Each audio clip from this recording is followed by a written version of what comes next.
She's got meeting house events committee, so maybe she went there first to open up the meeting house. That is also a problem. Okay, so we'll call the Williamsville Historic Preservation Commission's meeting to order at 6:34 on May 23rd, 2023. The first item on the agenda is the adoption of the minutes from January 24th, 2023. Why don't we do a roll call first, just so that we have a quorum here. Kathleen Delaney here, Patricia Walker, Ray Harmon, Anthony Bannon. And then this. Okay, Chuck Fingers. Okay, and then Mary Loder. Thank you very much, Judy. I think Ray Herman will be here He because he will. responded, so we'll just mark. when So he I just want to comes make in. sure that the recording's up so anybody can join via Zoom if they pop in there. Yep, let's keep track of that. So has anyone had a chance to look over the January 2023 minutes?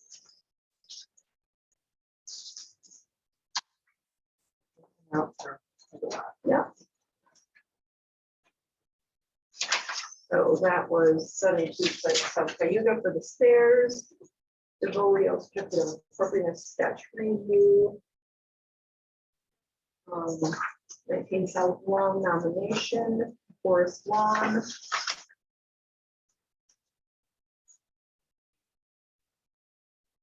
And those were new business items. Okay, do I have a second? All in favor? Aye. Motion passed 4-0. We also have the minutes from the April 25th, 2023 meeting. Let's go over those again.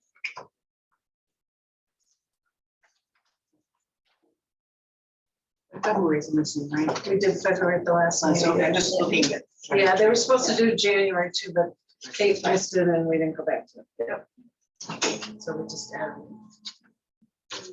This is Mary. Here's Mary.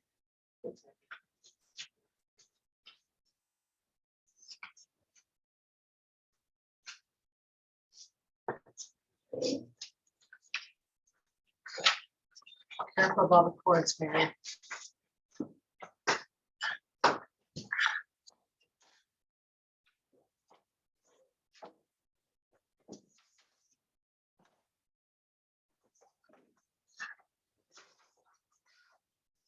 The designation of 19 South Lawn. That's a sketch review for Cambridge Castle. 2409 Main Street, certificate of appropriateness for the awning.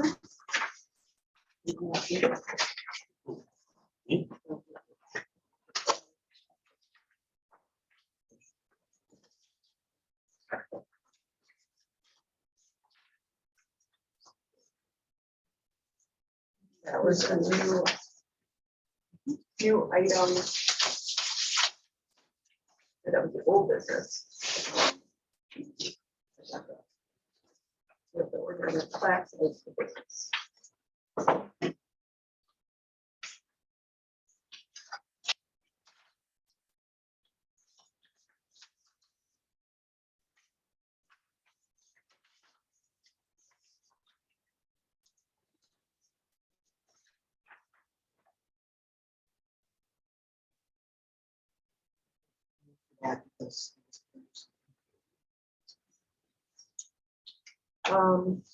Well, but you can vote. Are you planning to vote? Oh, yeah, planning to vote. I just Okay, didn't move. thank you.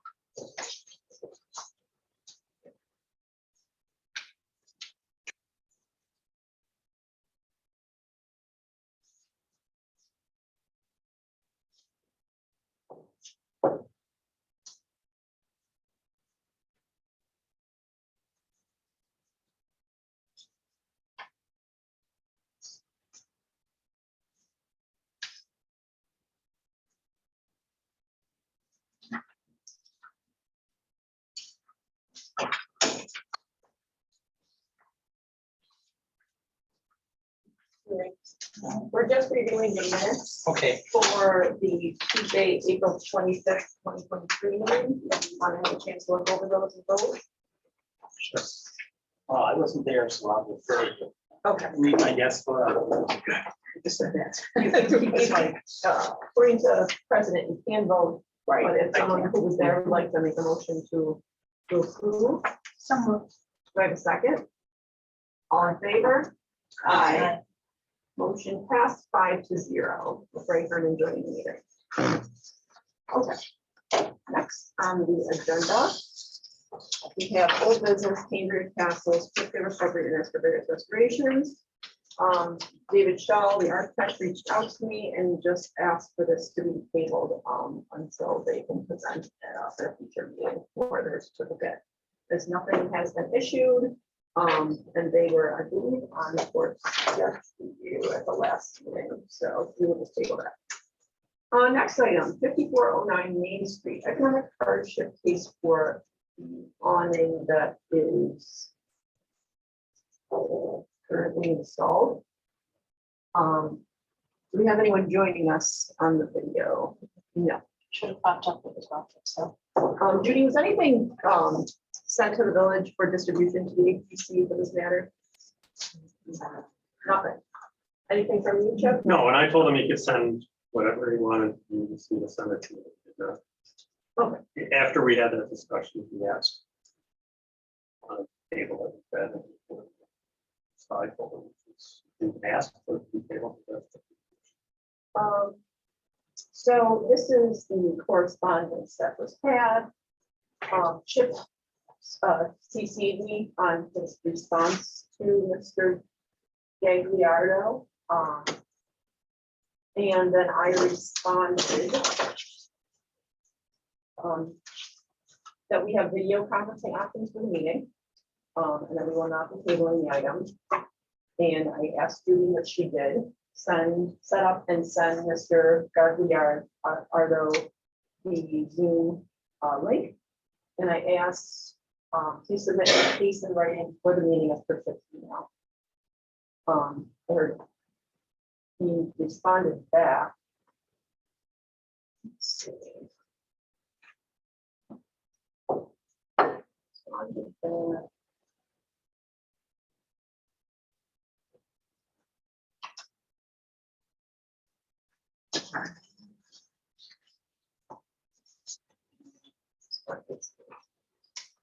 No, it might have been yesterday, 1922. So, So I'm not removing the request. I need it to be noted that I requested to be tabled. So we're denying my request, that I submitted at the last meeting, and need to be accepted as my request for hardship. Representative, since you are not willing, since you are not willing to wait for my more detailed presentation by return. Whether it should be noted that I was unable to send the reasons to the above, and no representative at this meeting. This email will also serve as notice to all parties involved. If you have any questions, please do not hesitate. okay, so the information that was submitted is actually attached, thank you, Judy, to the Tuesday, April 25th, 2023 meeting minutes from On-Site Enterprises. Rather than reading it into the minutes, so this could be attached this to the new minutes for this meeting as well. Give everyone a chance to refresh themselves.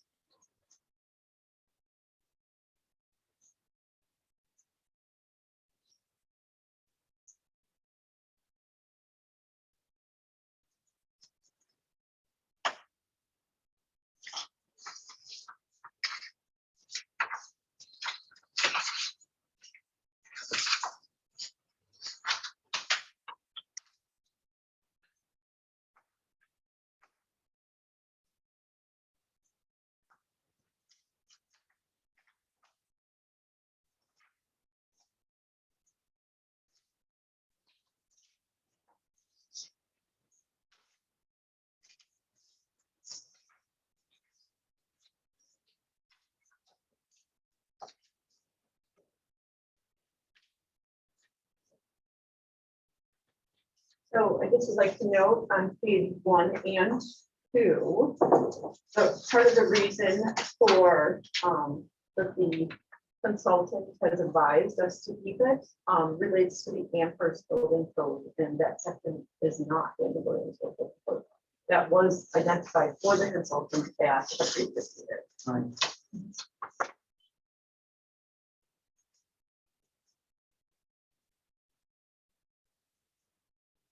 Question is what is in our code? There's no requirement in that bill. We just have to be, protect people from falling in some way. No, No, not an awning, right? You're required to remove snow and ice from the property. Yeah. That's what I'm saying, that's the only, there isn't. No, this material is from his insurance. Right. well, it's from the Yeah, guy it's- who, the consultant, I guess. Yeah. And then to work with the church. For the yeah, his argument has been this rates potentially are going to go up, but we don't have any evidence that nothing is conflict with his insurance carrier. This is consultant. I mean, it really doesn't tell us much as far as what he has contended that, you know, like, do what you want me to do with this awning, it's gonna leave the area unprotected and my rates are gonna go up. Well, and We have nothing to do with that. he would need to state that that causes an economic hardship for his business. Correct. So And why don't we read this part of the code from 47-16, certificate of appropriateness, hardship process and criteria. An applicant whose certificate of appropriateness has been denied may apply for a certificate of economic hardship. No building permit or other land use approvals shall be issued unless the commission grants the hardship application. In order to prove the existence of economic hardship related to the proposed alteration, the applicant must establish that the denial of the certificate of appropriateness will prevent the property owner from earning a reasonable return on investment, regardless of whether that return represents the most profitable return possible. a return on investment. Of the purchase of the Purchase of the awning. building or the awning, Chip, what do you think? On the use of the property. I mean, look, we've not had, this is essentially the use variance criteria that are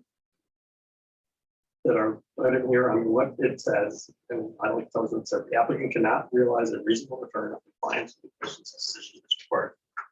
Provided, however, the lack of reasonable return is proven by the applicant to be substantial or demonstrated by competent financial. Two, the alleged hardship relating to the property in question is unique and does not apply to a significant number of similar situated properties. Three, the request and relief that granted will not significantly impair the historic integrity of the landmark that the historic district has applicable, or the alleged hardship is not consulted.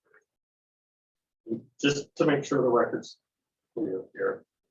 The current awning that is up there was denied, was first of all erected without a certificate of appropriateness. He retroactively applied for a certificate of appropriateness. This commission denied that on August 23rd. Of 2022. Of 2022. Then in December, he came in and I think everybody thought there was an agreement where he proposed a modified awning, and that was approved, but that's not what's up there right now. So when he came back last month and asked essentially to keep up what was originally denied, I offered that he could appeal. The only way he could do that was to basically he's declining to install what was approved. Therefore, he's appealing essentially the denial, because that's what he's got up there, is what was denied. And his only vehicle to do that, according to Article 78, is to apply for an economic hardship. And so those are the criteria that the code provides. Those are the criteria that is in the Chicago model law. It's not unique to the village. He was advised on May 1st that they were treating his request to keep that awning up there as a hardship requirement. If he wanted this, if this board was going to treat on-site enterprises February 6, 23 letter that's in support of that application, and that he could submit anything else he wanted the HPC to consider in advance of this meeting. And I gave him a copy, I quoted the copy of the section that talks about economic hardship. And then he requested the tabling, as I said, that's totally up to the board. And by the way, I only copied Kate on that. Kate said we're not going to table it. That's fine, but I should also point out, it's really, if somebody wants to table it, somebody can make a motion to table. Yeah, so, well, how about I make a motion to table? Is there a second on that? To table this, To table it? I will second. Okay, now let's do a roll call vote on that.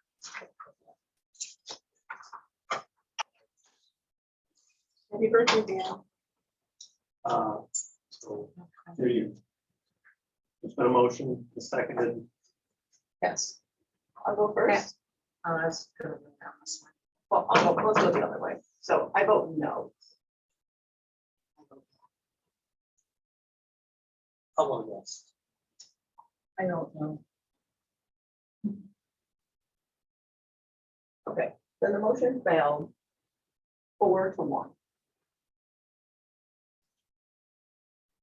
So then the issue now before the commission is whether to grant the hardship application request based on the letters. Somebody can make a motion to approve it, can make a motion to deny it, it doesn't really matter. Whoever wants to make a motion can make a motion, but what the commission must consider is whether or not those criteria contained in the code have or have not been satisfied. So let's go through each one. It's great. Before we move on. Yeah, the next story said that, you know, I think we need a little bit of discussion on this because we've had so many meetings about this particular situation. Much of it very, very heated. And I think that it's in our interest and in the owner's interest to understand completely why our decisions one way or another. And I want to go on, I'm really very disappointed that he is not here.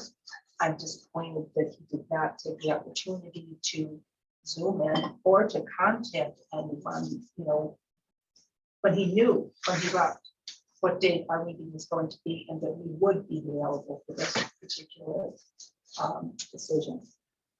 And that we tried to give him every opportunity to tell us what the reason is that it was put off. And be that, you know, what the hardship is. And I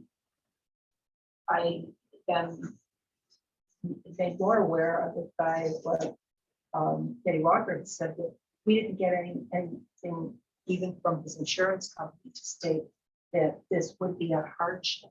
You know, if this was $1 million on, or if it was, you know, a $10 on, either way, how is it a hardship, and would it raise the price of his insurance, or would it affect, you know, repair of the building, or whatever else? Yeah, I mean, those are all the considerations that we have to trust really in. I think you hit it right on the nose. There's no financial information, which would be expected for an economic hardship case. There's zero financial information from an accountant, from invoices, from insurance providers. There's no economic information. In my recollection of some of the other comments that we made during past meetings, this is not the primary entrance to the establishment. And there is one around, you know, not far away, and right off the parking lot. And so if there were a problem at that doorway, that things might be affected by. I think we need me to focus though on the appropriateness of the awning for the building. For the building, and that was the main contention. It was inappropriate for that building because they never applied for a permit before. Because architecturally, we didn't feel it was appropriate for the style of building. Yes. So the first criteria that the commission must consider is the applicant cannot realize a reasonable return if compliance with the commission's decision is required, provided, however, that the lack of reasonable return is proven by the applicant to be substantial as demonstrated by competent financial evidence. Seeing no financial evidence, I think we can strike that one from discussion. Is that appropriate to everyone? There's no financial. Okay. Number two, the alleged hardship relating to the property in question is unique and does not apply to a significant number of similarly situated properties. So we have many buildings up and down Main Street that have awnings. So I feel personally, everybody can weigh in and go around the table, that this is not a unique situation. Does anybody want to say this is a unique situation? No, I don't think it's. Anyone? No. Okay. Number three, the requested relief, if granted, would not significantly impair the historical integrity of landmark or historic district as applicable. It would be reverse it because normally those asking things something down, which would be either. Well, Well, I think the question is, what I think is say, if you granted the relief, you already denied the certificate of appropriateness for that particular one. You grant the relief, how significant your collective view would that be to impair the historical integrity of that property, of that awning? Right. It's essentially. part of conversation, we did offer 2 other awnings that we felt would be appropriate. So how detrimental would this awning be to the property? It can be considered significant. Let me just add this. He called me in December and told me he had ordered the awning that you folks had suggested. And I don't, at this point, believe that to be truthful because there is no other awning. And I thought he was in agreement. And he was in, Yeah. Or even an estimate, the estimate was totally out of hand, and I would assume you would have attached that and say, hey, this is just, some thousands of dollars for this awning. Then I would say, hey, I'm willing to look at that, but we don't have any, I don't have anything. Or even if that awning could be altered. We suggested And we that, suggested yeah. that as well, so we gave him, alternatives. several options. And, we found every time we've spoken with him, he comes back with something else that, is not in line with what has been offered. So that front doorway of the designed, planning board approved, a sun porch addition on the front of that. It was designed sensitively to have high luster, flat columns, at very regular intervals around the doorway. What we asked him to do was to keep that symmetry of the entry door and to shorten up the awning to be reflective of the architecture of that doorway. That's the reasoning I think I gave during my request for the shortening of the awning by, I believe, 12 inches. The awning that is there now that was denied, it does not follow the symmetry of the doorway and is unnecessarily wide. To me, that's not good design. It's not good architecture. And if we have an option on the table that was approved to have good architecture in Florida, And I would argue it is a primary entrance to this building. It's the Main Street entrance to the building. It's very significant. That we should respect that. For more discussion on. Well, it's just that it's because of the parking lot, it's not primary, you know, for what he's arguing. No, I think he's arguing that people use the store because that's his argument is people use the store. Don't we have to find all of these criteria though, or just any one of them? Well, to grant, Yes. to grant it, I mean, again, this is a little bit of uncharted territory, but in the use variance context, which is obviously borrowing liberally from, generally speaking, you know, and it could be denied unless you meet all of these requirements. Okay, well, that to me, it's a good question. Well, can we just finish it just for the. Oh, sure. Oh, yeah. utility? Yeah. So Although I does do- anybody have anything to say about 3? Sorry. Well, I just like to make one comment, just looking forward. Couldn't you just remove the awning and then that's it? Sure.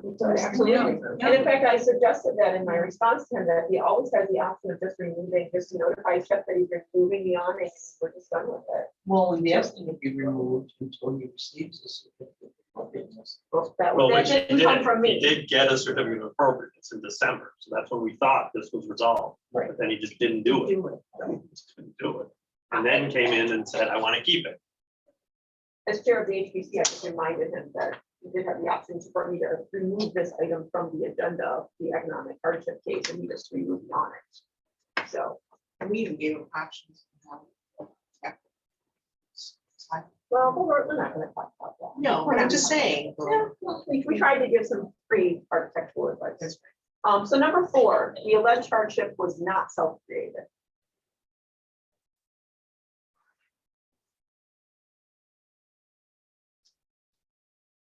Well, he, Put up again, the he awning, had to- put up the Well, we awning. don't He give said he any owns evidence the of awning hardship. company. He said he owns the awning company.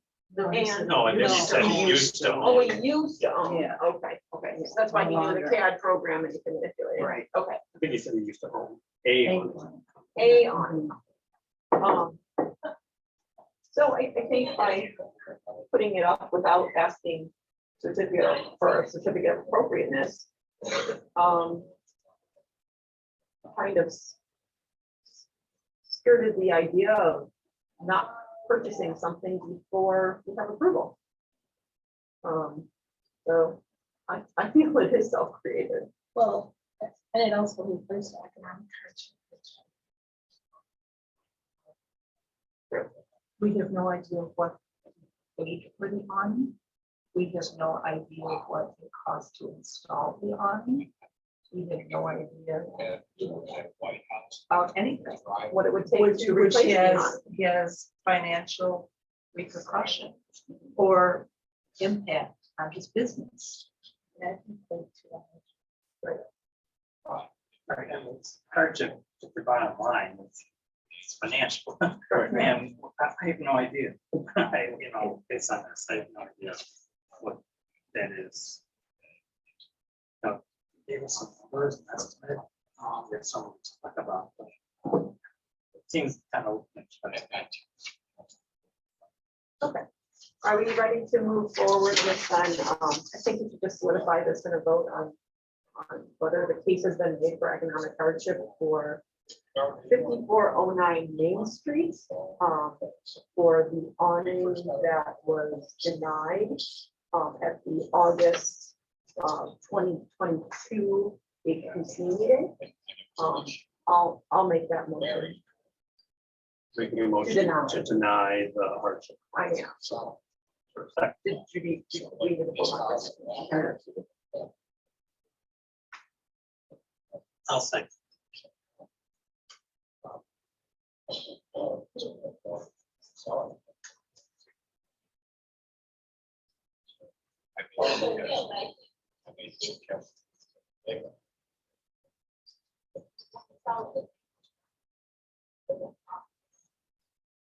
Okay, all in- Just quickly, just to make it as clear as possible. The only thing I would suggest you add to that is it was the August 23rd. Oh, sorry, I didn't have it. 23rd, got it. All right, third line. Sure. Kate motion, the second by Ray, to deny economic hardship for 54 on Union Street for the motion that was denied at the August 23rd, 2022. For the certificate of appropriateness that was denied, it's the August 23rd, or 23rd. And when if you 22. deny the economic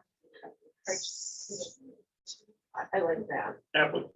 Application, and then I want to make one amendment, and then I'll ask Ray if he's comfortable with it.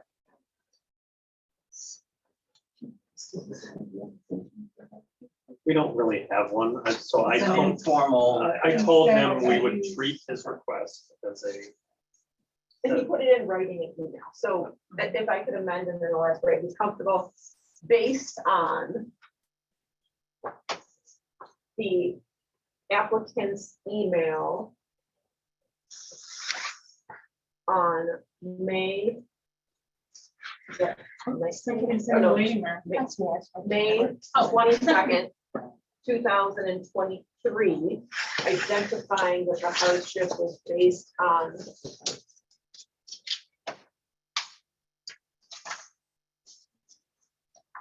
on-site enterprises letter from February 6th, 2023.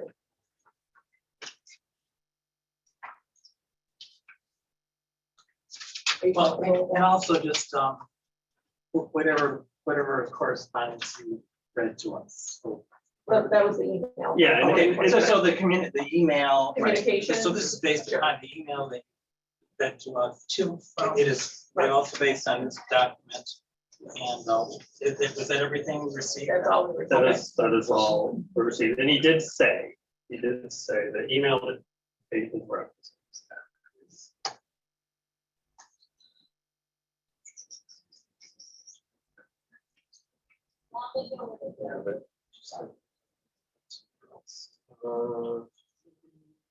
His email. Oh, so I got it. I am not removing the request. I need to be notified that I requested it to be tabled if it was used twice. Not sure when that was. Since you were denying my request, what I submitted at the last meeting will need to be accepted as That's my the- request for hardship based on the information from the insurance representative. So if we could be very specific for his May 22nd, 2023 email correspondence, that he said that his request was what he submitted at the last meeting. So referencing April 2023. Will need to be accepted as my request for a hardship based on the information from the insurance representative. I lost you. That's okay. His request. I think you are also, you're copying on me, by the way, so you can. Yeah. So Plus I got it. his request is what I submitted at the last meeting, will need to be accepted, April 24th, 2023. Yeah. will need to be accepted as my request.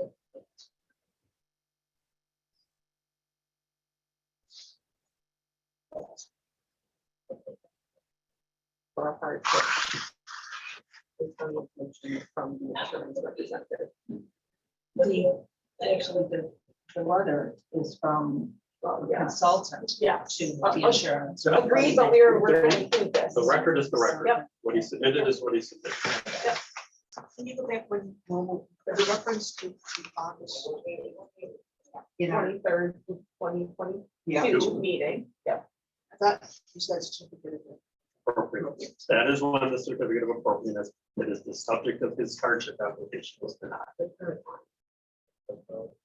Isn't the case that he didn't submit the first one? I've been asked for a long time. He just put it up. But that's not, that doesn't matter for purposes of what he's, No, but when was a certificate of appropriateness? That's what I said. It wasn't August 2022. that's when it was denied. We're talking about the denied one, that's what. He put it up, he Okay, was told you couldn't put that up without a certificate of appropriateness.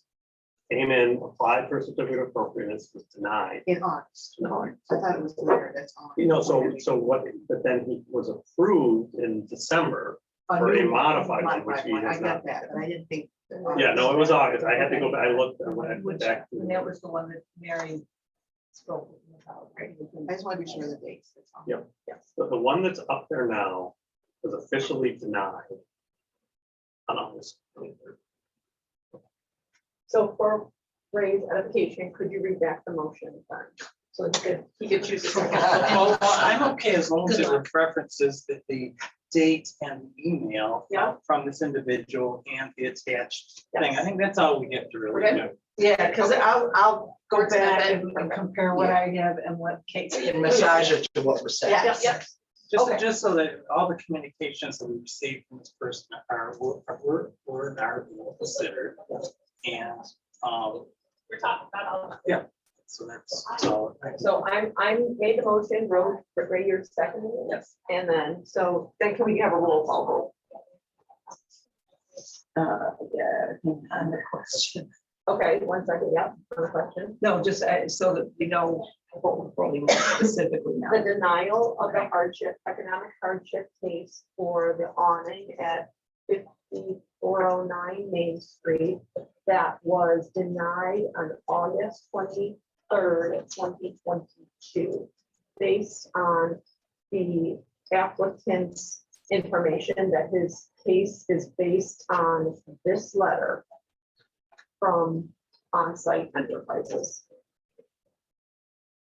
We're comfortable with that? Any more questions?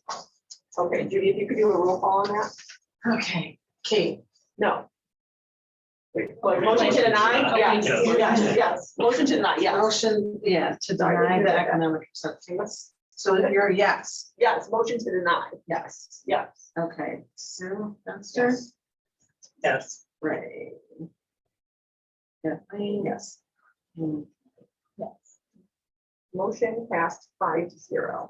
Okay. Right, can I ask just a question Yes. for the edification of members of the audience? Yes. What happens now? It's now an enforcement matter. Now it gets turned over to the town if, Yep, we'll have to tell them that basically the order to take it down is reinstated. And, but, you know, we'll have to. enforce it. order to take it down? Yeah, Tim Masters of Village's former code enforcement officer, will also acting part-time code enforcement officer, sent a letter September 12th, 2022, after the study appropriateness was denied. Thank you. Ordering him to take it down. So this is now going to have to be enforced using whatever enforcement tools are available. But I don't want, it's not my, if we don't enforce it, I don't enforce it, town's gonna have to enforce it. I just want to make sure I know the mechanics now. Will someone notify Bridget to notify the town? And who will they be? Kate, me, you, Chip, who? I can do it, I don't, that's fine. Okay, all right. That'll be great. Then Chip will notify our building department to notify the town that it needs to be given.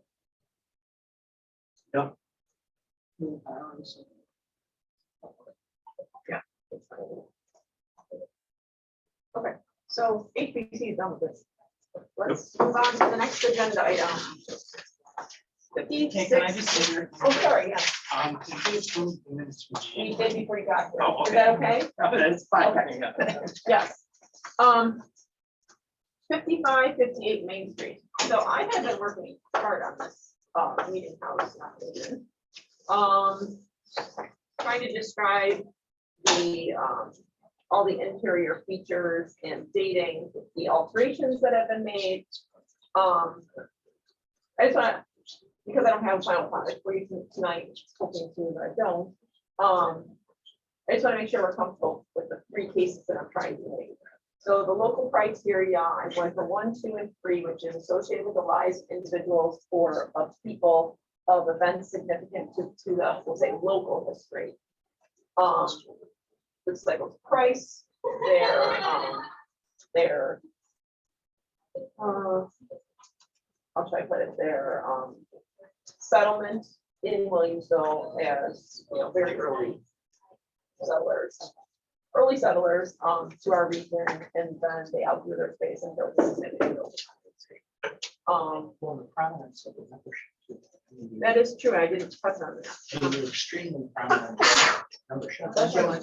That was- We like that. Good, yeah, definitely. Embodies the distinctive characteristics of a type, a period, or method of construction, so this is a pretty high style returning building. Yeah, I think it's a. Well, the meeting house distinctive- already is. It's an exterior landmark, but we're doing the interior now. Well, so what I'm saying is those criteria, what, for interior landmark is, the criteria is a little bit different. All it says, so interior, the commission may recommend the interior of the property as an interior landmark, if such interior has special historical or aesthetic interest or value as part of the development heritage or cultural characteristic of the building. And it is customarily open to the public. Clearly said so. And or is an interior which is customarily open. So it's not all of those same criteria, it's a little more streamlined, I guess. So But it then, sounds like they're. If the interior, yeah, I mean, it boils down, is this interior, does it have special historical or aesthetic interest or value as part of the development heritage? okay, so that was part of the issue was I had to recreate the form because I guess no form was done for the bank, so We I've didn't been do a trying form to- for that. apparently not. I guess. We did, but we used. Use the regular We used form. the Yeah. regular form. Which, And again, because that form I'm trying to predates, Made it work. And predates the code that even had an interpret, so that is something. Right. that's unique. I developed that form and then when I was on the board, the interior thing happened. So Yeah. now I'm trying to go back and I'm making it, so I'll take that specific information that I got rid of some of the other language in the form. But yes, I will definitely look at this. What am I gonna- Okay, so the period of significance that I've chosen, and we can talk about this, is 1871, when the building was erected, to 1976. This is my question. That's when the cyclical price was built. So the bell tower was reconstructed to the standards of in that time period, in 1997. It was taken down in 1941, put up in 1997. And then the stained glass windows were restored. Nothing was changed on them. It was restored. I don't have a date for that. But I was hoping to get some of that picture for the grant. So that was like, you think so? I think that's when it was, Linda was still here. So 17, 18. 17. So how do we feel about cutting it off and relating it to the disciples of Christ and leaving off the village's purchase of it as the period of significance? Okay, Yeah, because it's tied, it starts, it's tied to that there was a congregation that had that church for exclusively, it was just that, right? right. And although the balcony was added and the balcony was been closed, the kitchenette was done upstairs with the meeting room and the bathrooms are not historically, you know, that wasn't a bathroom, I'm sure. There wasn't, I know there wasn't. My So- bathroom wasn't. Yeah. Yeah, there was an Yeah. So, I mean, that portion, you know, is, you know, the non-contributing portion of the building, I've stated that in here. But I'm gonna look at it at 76. Because the land would still have been around there, some of the other, the adjacent buildings. Well, the shop was there, but for a period of 20th century, but those are the newer buildings there. Yeah, to mill. You're talking Well, about I there's got, I another got the bed. lawn Yeah, that's next yeah. door. And there would have probably been more grounds. It wouldn't have been, you know, part of- Right. Yeah. So, and, you know, they would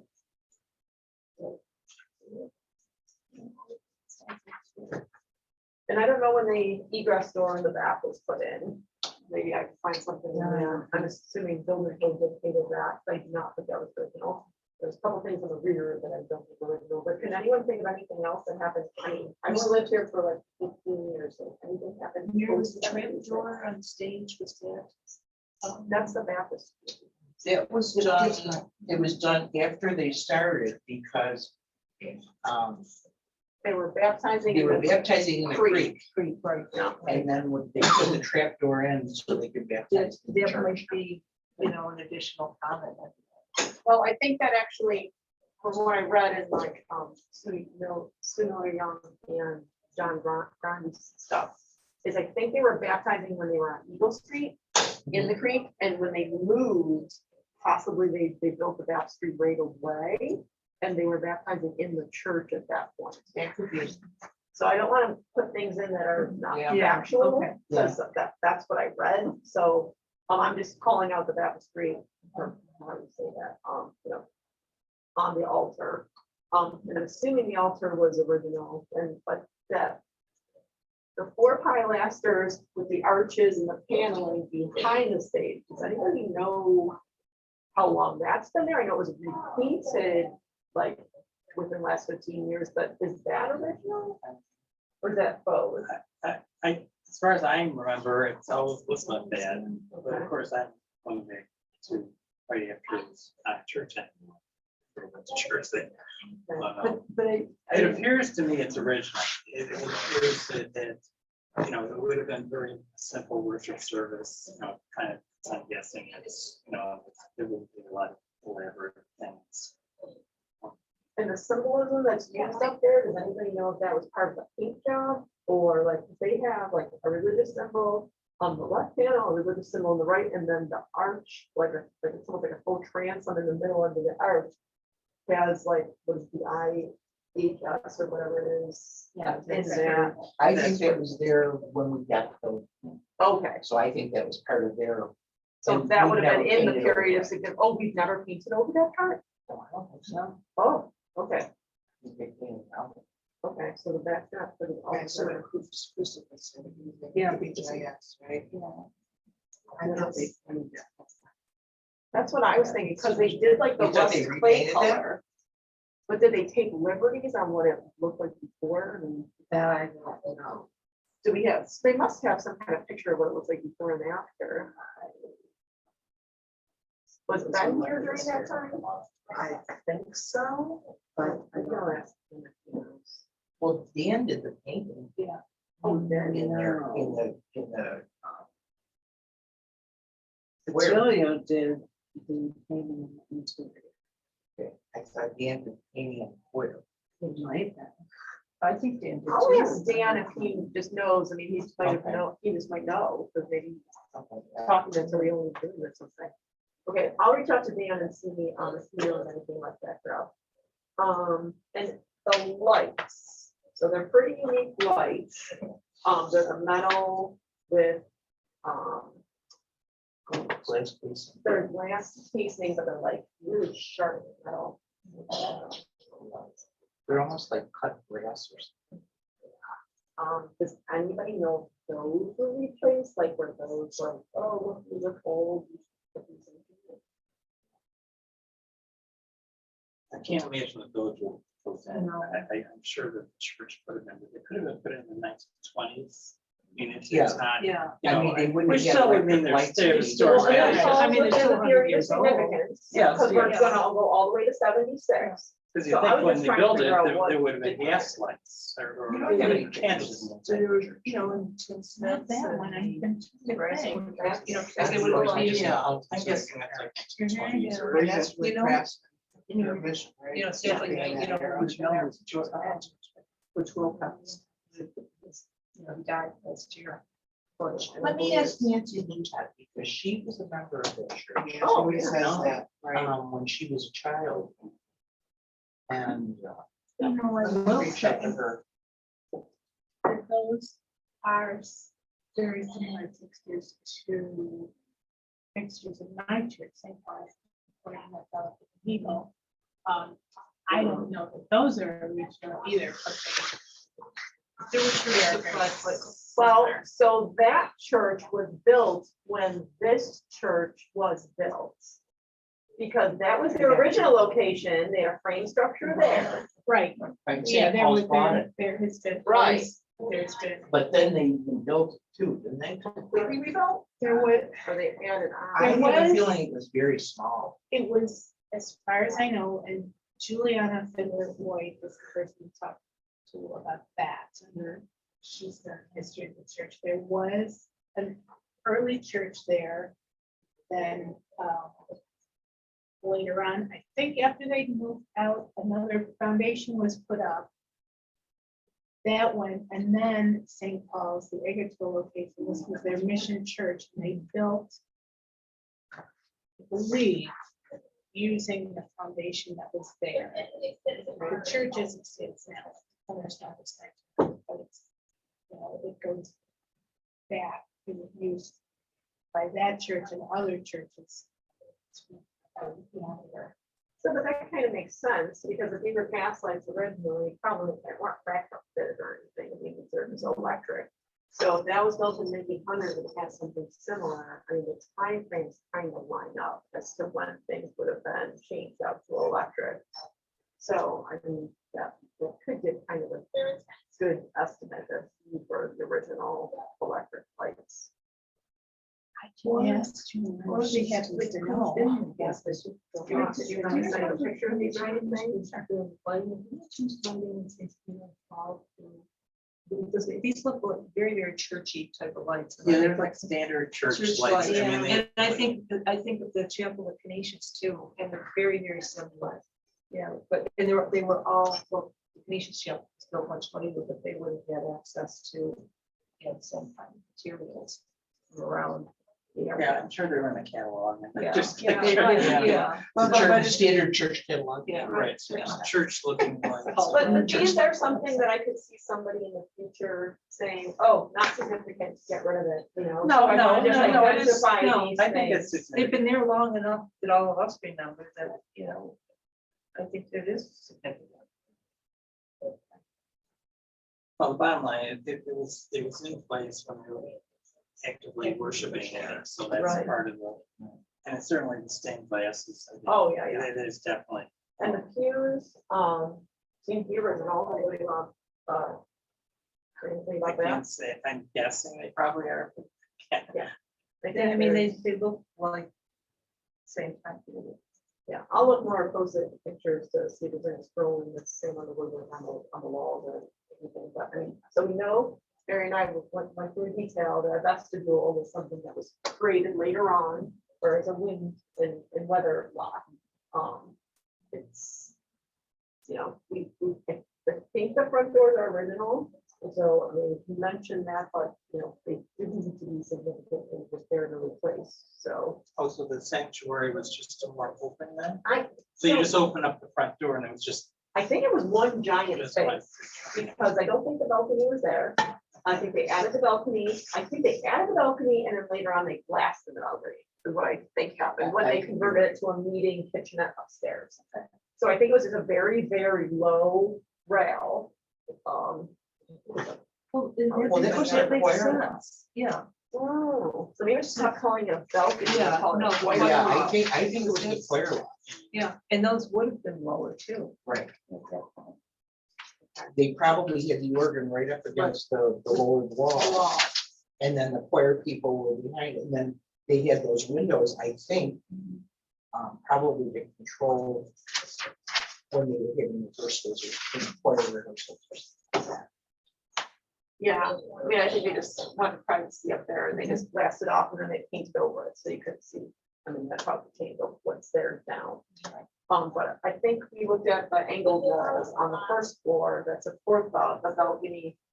And I mean, I think they're really old, but they may not be original because they were just there to, I think, support the fairing structure of the choir loft, as well as just to provide some backup worship spaces. Right, but predates 76, so all appropriate, you know, it's nothing that should ever come down, you know, so. Okay, because I was looking at other Disciple of Christ church, and they were basically just one big room with like an altar, and sometimes they had some people and some like computers kind of sitting up front. I don't know what that's all about. I don't know the religion. But then they have like a pulpit up near the altar somewhere in the center, but that's nowhere, it's not on the site still. And then it's just pews. So it's just basically just one big area, but they did have organs. Most of them had organs. So that Well, makes it's a sense. standard 20th century kind of very simple Protestant meeting house type of thing, you know. Going way back, they wouldn't even have stained glass because it's considered too. Catholic, but it was just a very plain meeting house. But then I think that when this was built, they were sort of opening up, so we'll might do some stained glass. And I think they were sponsored too. So maybe I Yeah. could, maybe some of the people on there. Yeah, I'm not playing like or cheesy or anything I hear. I'm trying to do research. It was. I wasn't saying. No, just like everybody's looking at me, and I'm usually this is my stuff, but it was, it's on the historical register, right, National Register? Yeah. So, But there's no application on Chris. It was done, I think, so long ago. I was gonna It's say, I like an mean, inventory survey. it says it accompanied with photos, but It's. I can't get into Chris. I have it up. It's not. It's The really village should, not. because that was done with Basil and Bill Woods. I don't know. I don't. It's right, Bill Woods. It just says from the earths, there's a lot of cross offs, and this is what's listed on Chris. So this is what's listed. The building structure inventory doesn't give me a year. There's a lot of information missing, cross offs, and it just doesn't say much. And then There's the some four photos. CDBG program. So that's the HUD money that we get for being in a certain census tract as part of. Well, that's not in the census tracts because it's historic. Because it's historic. Yeah. I don't know what year this came from, but it's pre-steeple Right. being reinstalled. And then they give a couple of pages, which the first one I was like, well, that doesn't make any sense because this is where it starts on that page. This is out of Susan Young Miller's book. And it doesn't really say a lot. Then this form that is like, okay, it says it's on the SRNR already, which criteria it met. And then it's just like, oh, it looks great. Like that was the reasoning, the statement of significance. Everything looks to have integrity. Okay, well, that's great. So that much, and that's from 87. And I'm like, okay, well, somebody tried, right? I shouldn't be mocking. Right. Somebody tried to do whatever they They were got doing. it on. And then this is, it says it's a meeting house. Not sure what that one is. Still no steeple. So actually, that's super. Wood soffits and eaves repaired. Actually, but this is exterior. I don't really care. New basement entry door and pad. We're right here. Pete, could I just- is the B? I'm trying to think about whether or not the B, I'll take a look, but it could be on the New York State Historic newspapers. I've gone through a lot of newspapers and I and- couldn't find it. Yeah, I mean, they're usually just little flippy stories, but you know, if it was a.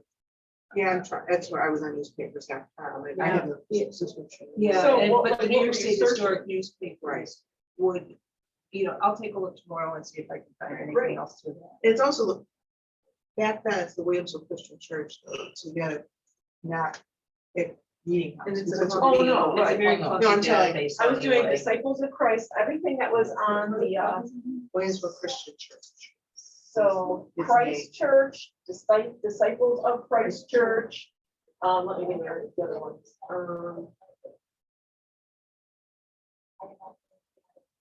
New York, wait.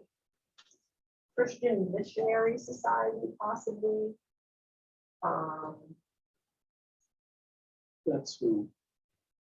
That's who the third. Yeah. So Disciples of Christ Church, Williamsville Christian Church. I was looking at all of those, Right, like that's- Holton and everything, and I couldn't find them. Use the architecture style of Victorian. That's what's cool. I know, it's like- But Italian and Victorian have a lot of similarities, but it's not, it's definitely Italian. And it's rich for Italian revival. It looks like, yeah, it looks like a lot of this house.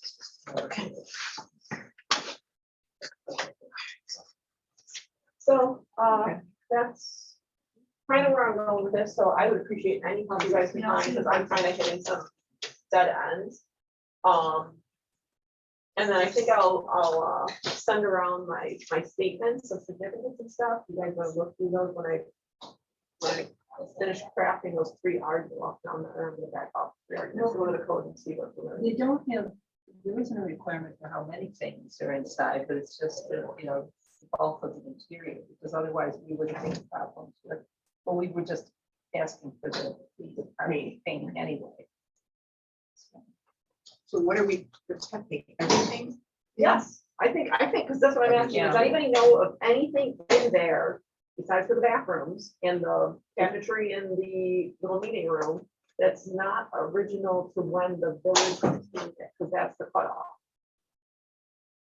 I don't know who put the plumbing upstairs, if the village did it after they got it. I think in the records I got from you, the kitchenette was already installed before, It could be. and I'll double check that, but Yeah.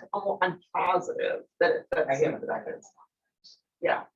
No, the kitchenette is, I think, predates, so, I mean, and whether somebody came to us and said, well, yeah, we really got to get rid of this, make a different space, I mean, I don't think the 70s and 60s kitchen is something that we're gonna fight for, I mean, unless somebody really has a really good taste. I'm just thinking, I'm just looking forward to it. Theater group is using it, so I just read it. Yeah, my only concern is, oh, maybe it isn't, maybe it's not a problem. Just, I think we designated, and basically saying the pews have to stay for the. Well, I think. that Well, we're which saying is they kind of would just, have- which I think I'm we're gonna okay with. stay. I think Yeah. that- But it does, you have to think in the future, there's, it's limiting use of that. But that's just asking for a certificate of appropriateness. If somebody wants to modify something, then just come to us for a certificate of appropriateness, and someone would Okay. request based on the criteria. So it's not like if you were like, throwing out. Like, that's something, if somebody had a case to make, that's something that would be reviewed as a certificate of appropriateness. So it's just saying, there's a review process here, because this is review in interior. That's what, that's what it's doing in the government system, it's setting up a review process for anybody who wants to modify it, That's true. okay? But what we're really doing is we're protecting those windows and the general structure, what it appears. And maybe somebody's like, well, I don't want it to be religious anymore, they want to tear off the backdrop, So like, I mean, Well, then, that's something that we need maybe, a certificate for. maybe we could say no, but. Well, but- I'm just saying, Or they might want to pick up the baptistry or the something. baptistry, I think that's. the altar, the whole altar, the lights, I mean, there's a lot of stuff in there that is, there's a lot of detail that I think it's appropriate for someone to say, oh, I need to ask somebody if this is appropriate, somebody with a set of professional expertise. Well, and there's some wall sconces in There are. Oh, There's just quite a bit. Yeah. Yeah, I don't know if it's, historic, but they look old. I mean, Yeah, I know. I- I'll look at them. Better, yep, for sure. Okay, and then, so Judy's already said she's so busy, but she's gonna see if she's finding, if there's anything I can do to help, just let me know. I think you've got, enough to say, this is. Well, now that everybody's comfortable with 76 being the end date and knowing that the village hasn't done anything dramatic to that interior since 76, other than restore what's there or reconstruct the steeple, I think that gives me a lot more information than I had before, because I just wasn't confident that nothing like that major was altered. Like that vestibule happened predated when the disciples of Christ had it, and not the village. Well, when we got it, they had a drop ceiling. Right, and yes, I've got all that. We're not going back to that. Right. So anything that's already been changed, we can't make somebody go back and do it without their wanting to do that. So if somebody wanted to come in and put a drop ceiling. But they did some have to good do it. restoration, actually, even if it was by mistake. Okay, so we'll close this discussion.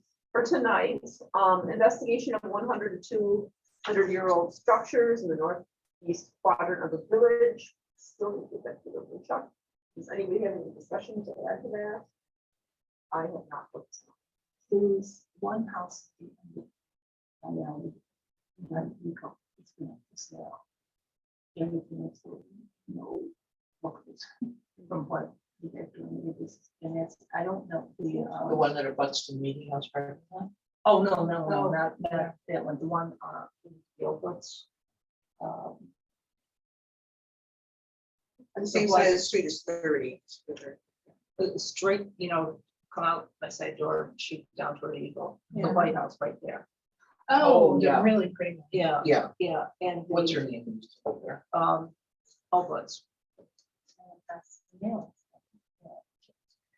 And Eagle. Eagle, Really pretty, and a Eagle. couple It's doors Swan down Alley from and- the church, they're really pretty Swan Alley, historic yeah. looking And ones. then there's an alley that. I don't. I looked at this one, and alongside our house is what's a fire lane, I think it's fire lane. Oh, I know that little tiny drive. that's a little- Well, it's a You know, fire lane, Fire lane. and so it's the village. road. The duplex that was put up on Eagle. It's right next to that. There's orchard, Sutton's parents' Sutton's house on the parents, corner, then and- the new duplex where the house was raised, that was. Oh, there was Terry- a- Terry And then Quiet's the one. white, it's got the bay window. Very. Oh, I know Yeah, the one the you one sold that- just yeah. like 2 years ago. I know. Yeah, that was for sale. Right, when It- she it's moved still to for Virginia with her daughter, she sold it And and then passed away and then. the people, well, Brian Lynch knows exactly who it is, but the people, I think they own enough property, yeah, south, Mayuka. And I think that they're just trying to get rid of that real estate.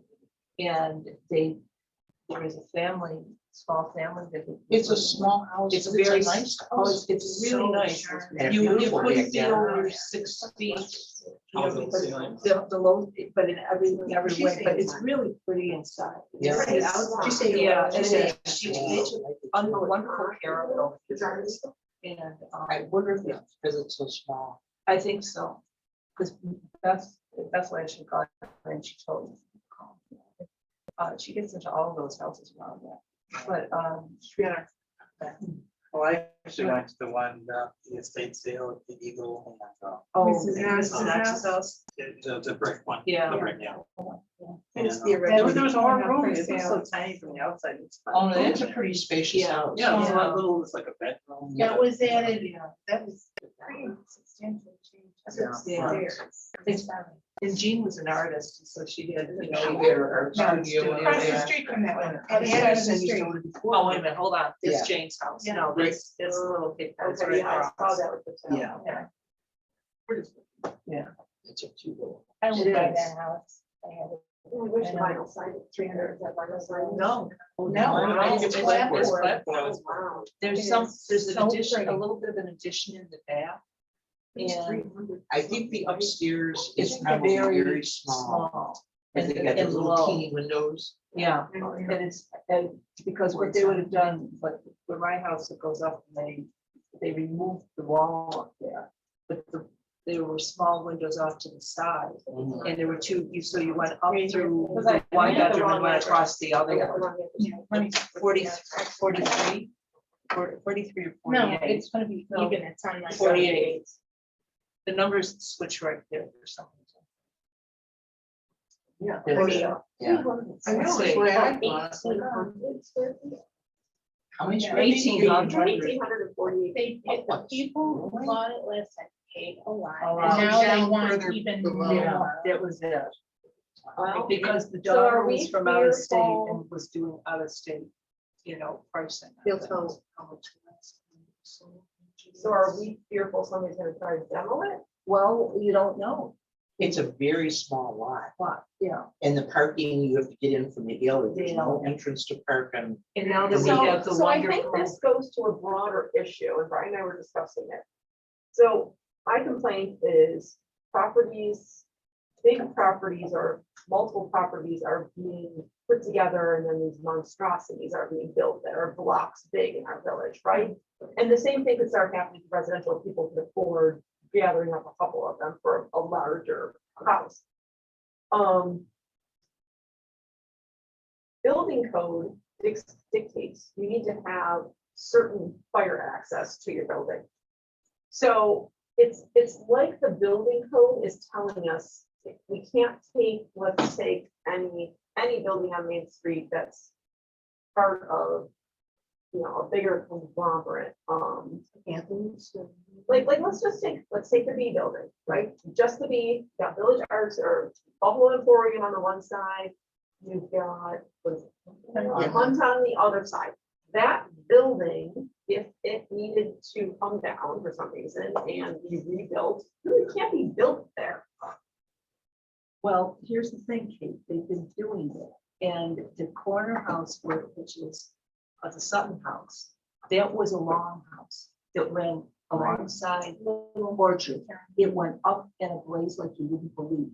Right? They let that go to, you know, the people who owned it decided that they were named when the fire took place. And then, Lloyd was his true. His name is really tough. I know, I love Yeah, it's a great story, but anyway, so that property then was sold, and it was sold to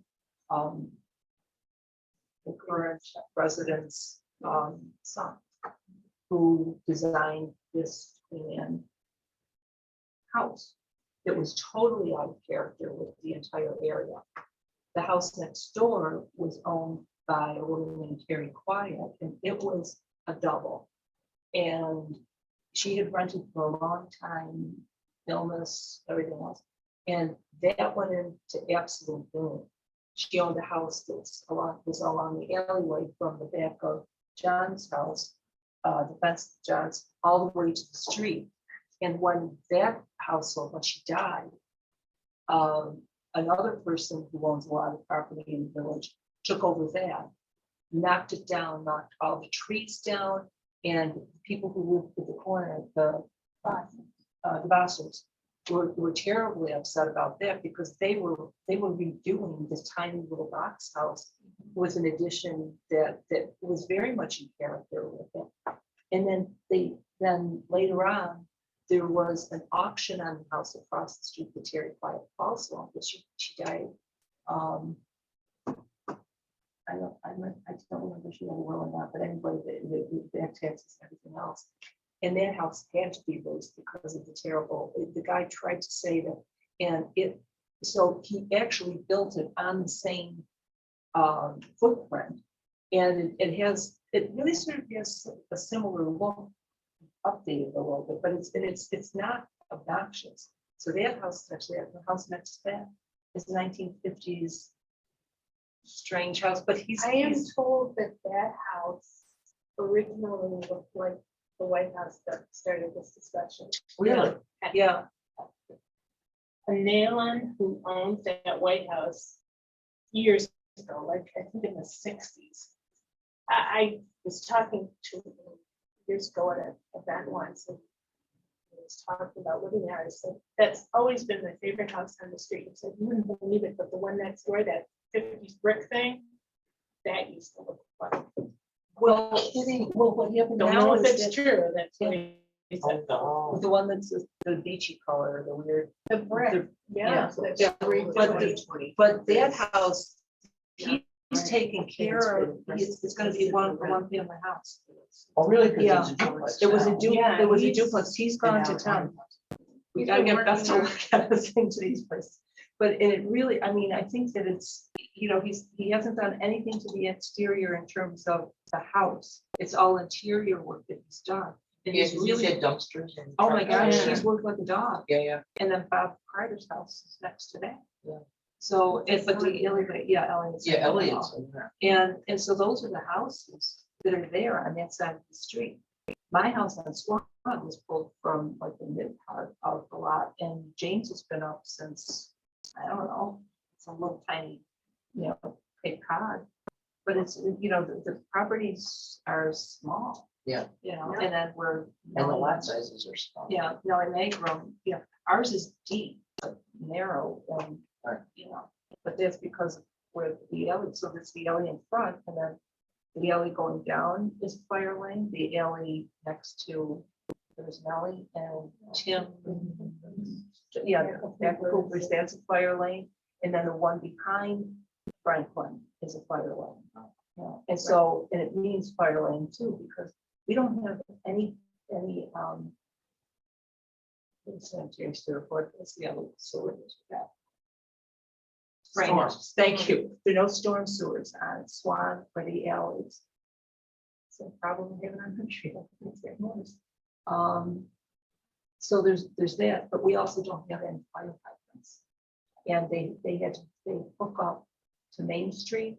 There's a new plug. There was a new plug put in at the corner after the fire at Roy Christmas trees. Now that's 1996 or 7 that that fire took place. 'Cause I remember. Well, I mean, that is particularly my problem, that, so look at the plastic surgeons, they put up that building, but the building actually don't, they have a parking lot there because they need fire access. So we haven't had any new investment, so this is where this is going. So we've got Bank of America parking lot, which we heard will be infilled, then we've got the village liquor store. And then we've got an alley, and then we have Glen Park Tavern, which will probably be gone unless somebody's doing something about that. But it was deemed low on the historical certificates in the last survey that we had done. And then there's a parking lot on the other side owned by the guy who owns the entire plaza there. So to have infill, we still need buffers to seating. Right. So unless you raise a property adjacent to it to provide that new buffer. So I think that's something that we need to look at because we've got, the Main Street only has one small historical district and it's based on the mill. So it just took those properties, the Main Street portion with them. So it may be something that somebody wants to go through the surveys that we have and say, is it time to look at some additional properties that we need to nominate to make sure that we're not talking about raising something in order to build something new adjacent to it. Talking residential. Talking commercial. I mean, I think there's hardly any residential on Main Street. No, I didn't know if you were just talking. I can only think of that. I think that one, I should put it behind the building, and then we've got some multi-use, got some salons with residential above, got a couple of those actually, or pawn shops with residential behind above, so we've got a variety of. I mean, my concern is that, basically put a 4-story building through the whole building. Well, and I think that's something. And I that the think board when is people looking find at. out what, I'm hopeful it will look nice, but the one on Highland, and Main, I just have a feeling it's gonna look huge. I think it's gonna look. And people aren't gonna realize after it's all, oh my goodness. Yeah, I mean, someone wanted to, if someone came and asked me to sign a thing and I asked the candidate, this is a concern of mine, because I think that it managed historic buildings, the context. Because if you have this moving thing, like right across the street is, it was designated that group of that house that's now what's it called? It's a. Wait, Yeah, right, the cat. Right, well, I'm just a little concerned, is it gonna be like this tower right next to and the it? only way to have a say in that is to have a district, because you can't base a new design on an adjacent historic structure. So I mean, that's leading to this conversation that it might be time to take another close look on Main Street for the properties that were not included in the last intensive level survey because of financial constraints. So there are grant cycles that we can try to get into to take a look at maybe the remaining or a portion, that portion of the northern portion of Main Street that was selected. I found something that we had worked out. I think he was on traffic and safety at the time, but the building that Mr. Sori had was Shirley Manson's design shop, and it was an absolute bore. They were going to put, they were looking to get permission to put a bagel shop. In there. We did an enormous amount of work on Swan to keep that from happening because they were going to be bringing trucks down the Swan. And they were talking about tearing down the two little cottages that were right across the street from us. And it was photographer. Yeah. He suggested that they tore down a garage in front of the two cottages and the one big house in front next to the, just sorting out is. And they put Dan Chase. And all I was focused on, and they put up this sort of breeze, so that would prevent any traffic coming from Main Street into that business, which is now be, those two cottages had Swan Street, Swan Alley addresses. And now apparently they changed to a Main Street address and the Main Street building. I cannot tell you the number of cars that cut through the alleyway, their driveway, cut through Tesori, cut right in front of my house and down the alleyway. And park along. Yeah. Those, I don't know, who put in that. And she tried to take that because they knocked down the fence. And she said they've had, she doesn't own the building, and they tried with the other person that owned that house to put the fence back up because it's going through her property, it's going down, it's been affecting a lot of it. But the street is falling apart. The building at the corner, that's the was Chipotle, that's causing trouble. Everything from the parking, the lighting, the cleaning that goes on at 2 o'clock in the morning. So this continues down Main Street. It's going to be a nightmare. It's going to be transit road. So, I mean. Well, there's a concern too about the last few residential houses on Main Street. Yeah. And if somebody bought up a couple of those and bulldozed them, you'd be seeing another Yeah. 4-story development. Yeah, right. And so really walkable rooms, it's not. Is, and people are looking up and down Mill Street now. So many houses have been sold too. And some of those little mill houses along the south. Well, what I would need would be a list of addresses that someone would want, a consultant or this team to investigate for offensive level surveys. To the ones that aren't on our current survey. Yes. So, I mean, Well, what is the one priority? I would put right first on my list.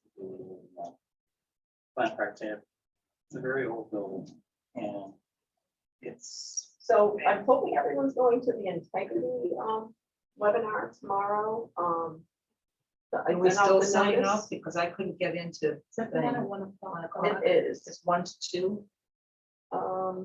It is from We should 1 that to facility, the 2 same or things. Because if I can get into it, I can do If you it. go to the There's round nothing table number One. Externally, Yeah. that's there. And I couldn't get into the site Well, it's all.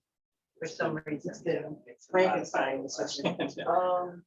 I think what happened was there were a lot of people responding to her, and so when the link came up, it wasn't an active link. Well, could you call them to see if you could, so, I mean, but I think that's key to the Glen Park Tavern discussion, and I think tomorrow's webinar will give us some more insight, but integrity, the front facade is significantly different. Yeah. Significantly different. And it was not done sensitively to the architecture of the existing It's building. been altered dramatically. And they were the ones. Yeah, I who did see a shooted- picture of it, but and it, the windows are all different. I mean, you could Well, say, and they also- portfolio, you've got an addition on the front, but it was painstakingly designed to fit the architectural style of the existing building. Whereas Glen Park Tavern, it's not. So here's a limited question. Sure. Can you do an interior, not an exterior? But if you wanted to make a case. Because I mean, Dave Sherman was making the case for the B, which I used to work, and that whole back end is all, like you said, it's, you see the horse floats and all that. And the tavern might be the same, it may have an integrity inside that doesn't have an exterior. The ladies were still selling some flowers. I know. I was thinking. And so what would that do to a building if the interior was nominated and the exterior wasn't? We haven't run into that yet. I know, just. Well, I think we'd sort of put a roadblock in demolishing something, wouldn't it? Well, I don't know, I'm asking that question, because our, Yeah, I mean, as long as, There's nothing inconsistent with saying that. We could say the outside has been extensively altered, it doesn't really look like it used to look. But the inside actually is those original, beams and Yeah. trusses, and they've actually tried to preserve that, but, restaurant. On site of this, site of. I mean, that's just one example, but I thought, well, but we've had rumors for 10 years on that building. yeah, I So- know. So if somebody, I mean, so we just need a priority list. So we've got the 100 to 200-year-old structures that, I've been doing meeting house, so I really will focus my attention on that. And then we've got the Main Street, trying to find some funding for a survey to identify significant structures on Main Street that weren't included in the first. Well, the intensive original overlay. reconnaissance survey would help identify some locations. If If somebody no- just sat down with that to start, So, but the problem with the recon survey is it was also based on funding, because I talked to Kathy House specifically about this. It was also based on funding, and it's just a bird's eye view, so it doesn't identify each Okay. structure, identifies like areas. okay, So I don't want to fall back on that because I think somebody would miss. So we need somebody to like go up and down Main Street on Google Earth and walk up and down, write down the addresses, we can double check them with SPL numbers and figure out which ones. So last time we did, we want to say, so 23 were landmarked that night, and there were like, I don't know, 5 that weren't. So I think we did something like 27, 28 for the budget. So if we list, what I first did is I went through all the ones I thought, and then I came back to the commission and I said, now which ones do you want to prioritize? So if we think that they're the real threat on Main Street, then the candidates for the new board are committed to looking at all the zonings, it's like looking at that fourth issue, then. See, I think that would help a lot, because then you've eliminated some financial incentive if you make it where it's just the height of the buildings, like the 2.5 to 3 story. It just Then now you can depends ask on for a how variance. Much money they want. But no, it may not be economical to knock down some of the older buildings if all you can do is put up the same exact number of stories. But the only way to guarantee that is in the district. That's the only way to guarantee that. But I know that all the pictures from the 1958 survey, Toil survey, whatever they did, they're on this. I mean, I looked on them myself, various personal reasons. But they're, yeah, Jennifer doesn't have. Well, Jim just to- Tamaro did quite a few of them on some But board. I think that's, But they're all the ones that are over. the records, yeah, it Yeah. was just a vegetation. Oh, okay. Yeah, he Okay. just, he just went and just. Last one through it. So I mean, we don't even have like a baseline, but a lot of things look like back in the 50s, Right. I'm just giving you that. Right, side. and that brings up a good, great point, is we have to pick a period of significance, right? If a district was to look at, if it's, the intention of the last intensive was not a district. It was to identify each individual property that we look at for local, I think. And I think that's probably the best way to move forward, is to look at individual properties, and then we just see, how many we have, how close are they? I mean, there's a lot of constraints for a district, so I think we look at individual landmarking for Main Street. So we just need a list of addresses, and then we can prioritize the list of addresses. Gotta be a way to do that. I don't write it. Something. At least the numbers, right? Yeah, that's your county GIS, you need the numbers off that. Right, I mean, just as a starting point, and then we could just pick up this research into the numbers. It's only from Union to. Well, we have to set a boundary of where we want to look. Right. I mean, that's Main Street. I'm sorry. No, I'm just wondering, and the brick building structure, a couple doors this way, that would be west of Superior, and Dan Hooper's brother is the art studio behind it. Is that on Census Global Survey? No, he's told me like that. Oh, that He should is be like one on. of the original buildings. Yeah, in the village. that's, yeah. Okay. That, yeah. Well, that's my nomination for wanting to go on the list. Is the shape one? What is it? Who chose this? Who chose this? That's John for sale. John Shepherd? Yeah. Well, the good news He is was on we'll see South anything, if And it's his over office 50, was we're gonna outright. see it. Well, We have a they had chance. they But I think used just the a house proactive, for a I while. don't like to use it as a When did they get a- negative tool, I'd rather use it as a positive tool. So either it's the 100, I mean, if you take this off the agenda for now, the 100 to 200 year-old structures in the quadrant, northeast quadrant of the village, if that's not gonna be a priority, if Main Street's gonna be prioritized. Actually, I kind of think we should, I'm just concerned about things knocked down on Main Street. I just think if we could somehow, let's try to make this manageable for everyone. Like sort of divide it up. Do what I think. And that's what we did last time, so we started with the So- list. So in other words, you know, Right. just take from this street to the street on this side, and then, it's not like we have to necessarily do everything by next meeting. But it can be completely done online. I mean, do you guys know how to use your Erie County GIS? Tells. So you just Google search Erie County GIS. And then it's you click on internet mapping. And then you say launch Erie County internet mapping. And then under this page, right here, it says to gain access to the main site, please click here. You click here. So HERE, all in capitals, you click there. And then the logo is gonna come up. And a logo. And then you will go to where you want. So the easiest way I find to do it, because it's kind of finicky, is to just two finger it, find Williamsville, find Main Street. Then up on top, there's an identify button. It's a little I, lowercase I in a circle. And as I'm getting closer and closer, making, the properties bigger, their numbers actually come up. And if I click on one of those, you will get the SPL, you will get the address, you will get a lot of information about each one, who owns it, if they pay their taxes, all this stuff.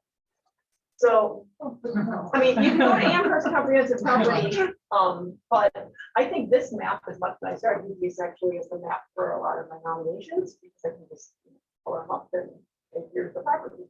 So if we did that, and then what I've done for the 100 to 200 year old in the Northeast quadrant is I started, I think it was a spread, I don't think it was a spreadsheet, I think it was a Word doc. And I put the information there, I just copied it, dragged it, put on a thing, and then put a snapshot from like Google Earth. Like if I type in 47 Eagle, 441, and then I just click on this little picture there that comes up, and I'm there, and I just kind of like save this picture, and just put it on the spreadsheet. So I can either take a screen, I can do control, print screen, and I get the whole screen and I can crop it down. Okay, so I'm gonna do that. And then I put that on my Word document so I can have a little picture of what the front of the place is. And then we can talk about as a group, if we had a whole list of the properties we want to look at, we can talk as a group about which ones to pursue. And this is what we did last time. We said, okay, these 4 to 5 are each one of yours. And then everybody just dug up as much information as they can, and then we cross-reference for where we need to, like if somebody's looking for something. Or we can have a little tutorial on how to put together a little nomination. And then that person would like fill out the form. Actually, last time we hand wrote it and then proposed it, that's the village. She typed them all up for us. So we'll see how comfortable everybody is typing, what we could like, on a Word document or something. But that's how we could get to the step of local marketing without hiring a consultant. And we're just using Well, actually, we hired the consultant, we're gonna take that information and put it into the forms. Doesn't do it last time. So we could, I mean, we're doing a lot of training. Now, does that have the year that a building is built? The Erie County GIS, let's see, Which one of those is the current building? Zillow does, so. Zillow does, yeah. Yeah. just make sure if you get some piece of information, you say where you got it. Right. So like if it's from Zillow, we can verify. Because a little white house supposedly according to Zillow. Yeah. I'm just telling you that what I was watching. So Amherst Comprehensive Property, is it property information? If you search Amherst Comprehensive Property and do CPI search. You search by address, SBL, or owner. So let's do that same one, 47. You type the number in the first line. Street name is down here. Don't put south or street. If it's like South Cayuga, you put Cayuga and then search for the right one. So let's do Eagle. And then just go. And then view property. So you find the line you want. So you the owner, the SBL, the address, view the property. And then they'll actually give you a snapshot of where they last took one, and they'll give you a whole bunch of information. And on here, it does give you the year built, but that's why I say, cite where you got that information, it's not always right. Yeah. That says 1960. Yeah. It's That's what I'm saying, yeah. But it also Machinery that lists you were it doing at this on purpose. 1,211 square feet, which we just saw on Zillow was 18 like Right. something. So not all the information is always right, so just put in parentheses where you got the information. But yeah, those two are really great sources for just, putting together something, or, I mean, you could just take this address, find the map on this, and then go to the comprehensive property information for Amherst and pull up that sheet and then save the sheet, like print the sheet as a PDF and then just compile them all into one and then, just bind it so that we can just have a sheet of all of them. Or print them or something, print them, and then we could just look at them. They have a little photo. We can bring them up on Google Earth or something while we're discussing. Sometimes we just don't want to know what building it is. Yeah, Especially on Main exactly. Street, Exactly. Oh, yeah, that is. And some don't even really have names. I mean, how many like Metro Realty or whatever, does anybody know from that? I mean, they just don't have names anymore. So, because there's no signage, there's no sense of place for some of these buildings anymore. So we could get a thing going for Main Street, we can make that a priority, and if you want to look into that interior landmarking for Glen Park. I'm gonna set up the form when we get that done for Meeting House, you can just use the same exact form and just start filling it out. And if you can get interior pictures, don't know how you do that, but you can go and give it during it. And then just take your camera around. Right. Then you could, we could, and then really focusing on some of the main things. you Take wanna talk selfies about. of yourself, right, and just, Right. I mean, there's pictures all over the walls. And I mean, Yeah, all the way, it's okay. I love those pictures. yeah, but some of them are of the exterior of, so, I mean, if the owners. We'll go in as a tourist and we'll take pictures of everything. So, yeah, that could be part of this process as one of the main streets. So should we take this off the agenda for now or leave it and just, or just not to talk about it? And then add Main Street. Intensive, research for future intensive survey or something like that. Or, we'll just call it Main Street I think you should commercial focus on structures.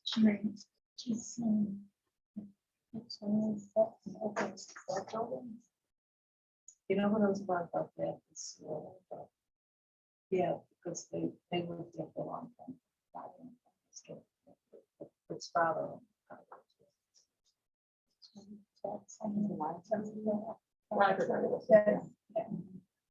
So, I mean, so for the next agenda, we'll strike the It is. investigation of the I'm 100, talking like 200 you know. instructors. 55 years ago. Okay, yeah. I don't have a holdover.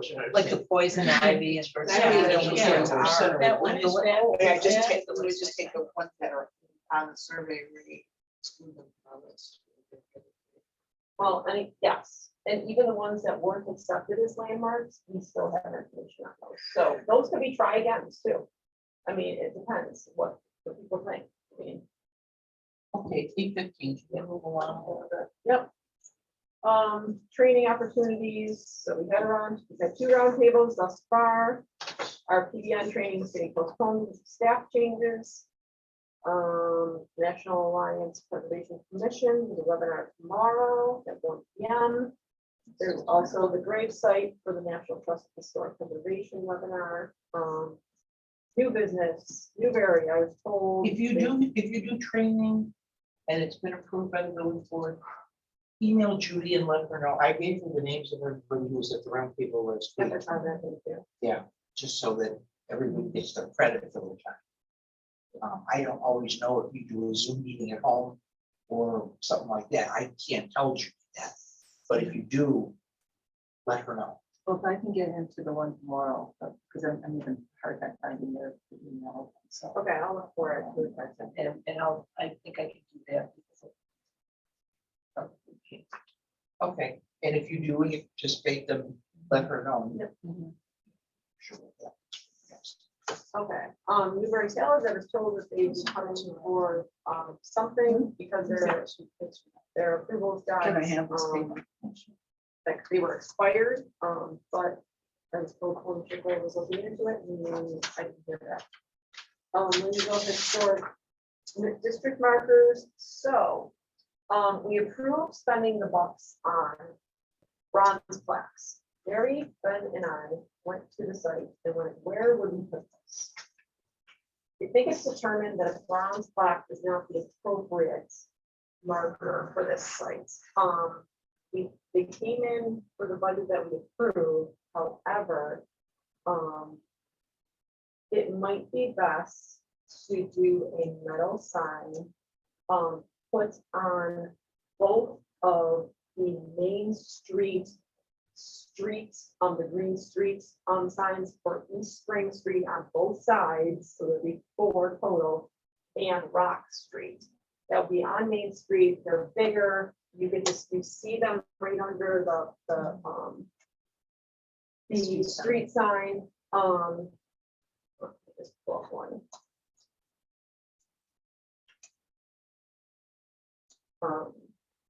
So they're just made out of metal, Ben got quotes, they're like, it's like $60 each. And we'll get 4 of them, so that puts, Kelsey looked into how much money we had left, and that would leave us with quite a bit of money left over in our budget. So I'm proposing that we buy how many ever backs of the bronze plaques that you can get, the blanks that you put the nameplate on, Yeah. for the amount of budget that we have left. So we spend the rest of our budget for end of the year, for the blanks, for the years, and then this year's presentation will be about the district, and we'll just unveil the signs. And next year we can go back to nominating individual sites. I'm wondering if there's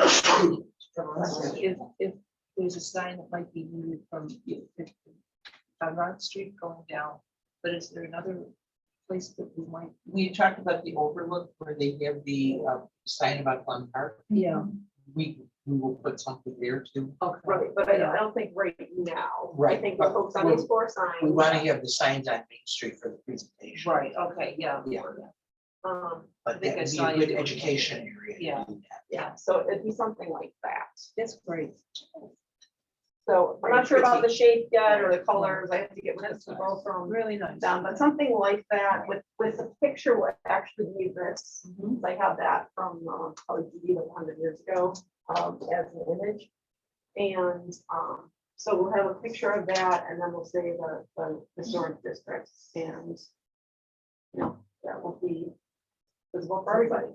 Historic notes. Historic, yeah, Williamsville Waterville Historic District. So Sound good, everybody? So then we'll need to adjust this, but What did we plan on? we don't have a date yet. It Oh, takes like 3 days to make these. So I'm thinking June we'll do it and we'll send out an invite to everybody. Yep. So probably in the first or second week of June. Well, that's So- only a couple weeks away. I know. I just said that too much. I could have designed it. Said, "Why design it?" No, okay. So I'll figure it out with everything else. So then I need to make a motion to approve the expenditure. I'll say up to $100 each. Which is not going to be, but up to $100 each for Williamsville Watermill Historic District signs that will be attached to the main street sign standards at East Spring Street, 2 at East Spring Street and 2 at Rock Street. Do I have a second? Kathleen, all in favor? Aye. Vote passes 5-0. I'll make a motion to expend remaining funds from the 22 to 23 HPC budget on the background bronze plaques for local landmarks in a quantity that will expend the remaining budget. Seconded by Sue, all in favor? Aye. Motion passes 5-0. There's no issue with like, I know there's all these regulations about signs, with a sign and a pole and this. I talked This to isn't Ben, it. You're- I you're talked to 30. Ben, yeah, Okay. there's DOT, but we're putting it directly under the other signs, so we're pretty. Well, you guys are confident. satisfied with it. Yeah, yeah, Ben's kind of giving his blessing on that, and he's helping us with it, so it's all good. I just sent everybody the registration. Oh, thank you. Thanks a lot. It's just. Thank you. Everyone So wanted it's about one. integrity. I think that's gonna be a really good one to, because we can just say anything historically. It really needs to have integrity to move forward with the nomination. So I like your angle of interior. That's a great angle. That's the way to I go. thought it was a lost cause. For me, it'll count for a couple, both for this and for the work that. There you go. some of the things we're doing right now. There you go. Does anybody have any nominations to present this evening? Nope, seeing none, then I'll bring the meeting at. Can I ask a quick question that I noticed, I remembered when I saw it in the minutes from last month's meeting. Did you have an opportunity to talk with Ray about this stone wall on Grove Street? Okay, so I was actually approached by 2 people on the committee at St. Peter and Paul, Jeffrey Local and Mr. Eagle. I can't remember his first name. Embarrassed. And so I was kind of doing, they approached me. Okay. And so I didn't reach out to Ray. And I said, oh, great, parishioner and people on the board, so I'll So go. that's under So they control. actually asked me what it would take to probably take it down, and I said, well, it's part of a local landmark for the property. And have you gone and gotten an estimate from a contractor to repair it? They said, no. I said, I think that's the first step, is to get an estimate for repair. They said that, we have no money and, it's falling down. I said, could it also, before that, I said, is it possible to have any kind, repair of it with someone in the parish? And that maybe that was being explored. I also asked if that's something volunteer labor could do under, professional leadership. And I was told that they think it's too big of a job for volunteers, because it is a retaining wall. So they weren't comfortable with that. So I asked them to go speak to some professional contractors and get some quotes and scope of work. So I haven't heard from them since. So, but they came to us, so that's a great sign. So hopefully, I Does don't it know, fall within the, 'cause I know the church is landmark, but the this is, school, the church, the entire property, oh, the entire park, so that would include that wall. the rectory, everything. I mean, I don't know. I don't think the records back then were that detailed to say the record is not contributing, if it was, but But the Yes, property, that's it's not just the property. building itself. yeah, so the wall is included. So that would be a real shame to lose completely. It was something I was actually gonna bring up with code enforcement at a certain point. But I'm glad that, the owner, that's why we were gonna reach out to you, that's what we discussed last month, to see if we could start that conversation before we went to code enforcement. Oh. To talk to them, but they reached out to us, so, I do Okay. feel comfortable, speaking to them about progress and HPC. They mentioned, the HPC meeting is been movement on getting some estimates. So that would be excellent. Yeah, I think so. I mean, I looked at it again after they said that, I'm like, it is a retaining wall. The entire retaining wall along the main all the way to the Glen was built by volunteers, but you gotta have, basins and stuff, but it can be done. It can be done, and they do have insurance. So there are, people that I think are competent enough within that first year base. So, and I don't think competent enough, I mean, skilled enough to know what they're doing. So I'm hoping that it comes a positive resolution quickly because it is falling rapidly at this point. And I fear a winter for that, again, because. Well, Or a anything, bus or a anything, car or anything, anything. I'm afraid we're gonna lose it. I am too. So, I think if everyone's comfortable giving them another month, maybe break the discounts. They said it was Jeff Vogel and Mr. Eagle who contacted me via email. Excuse me. It's, Yeah. well, and, yeah. Yes, so. So, I just have one thing too. okay, so that's it for that. So go ahead. Before you. Yep. I asked you about Joe Piscalia. Yep. He wrote 2 books about Williamsville recently. Didn't know that. You didn't tell me that. I know. He didn't call you. I fell over them in a weird way, but one is on what happened to Jonah Williams' bones. A book about that. And the other one is on the War of 1812 and the village's role in it. And he makes the argument, I've never read the entire book, but Glen Springs is really, he's got maps and everything about how the soldiers barracks are, and they have these aerial views, all kinds of stuff. But anyway, they're available on Amazon for a total of $2,400. So I was gonna call him to see what he's up to, but I know he was a board member, the commissioner, right? He was on Amherst. Oh, okay. So anyway, one was published in 2020, one was published in 21, so he's been cranking somewhere. I'm waiting for one of them to come in and I've got one of them, but anyway, I thought it was interesting. I know, brand new, I mean, and he's not promoting it anywhere, I just stumbled upon them in another back, so they're not available in our libraries or anything, so it looks like they're self-published, which it's a very honorable thing, but it's definitely published. But You can go on the Erie County Library site and suggest books to Right. purchase, especially like the Williamsville specific one for our library. That's a great idea. yeah, so anyway, the point is J.A. Viscali, I had to find out what his real first name was. Okay, I have a question for you. Our next meeting is June 27th. Yep. If there is a ceremony to be had for the mill district thing, are we gonna do publicity or what are we gonna do? Anything? Yes, I think we'll invite each of the district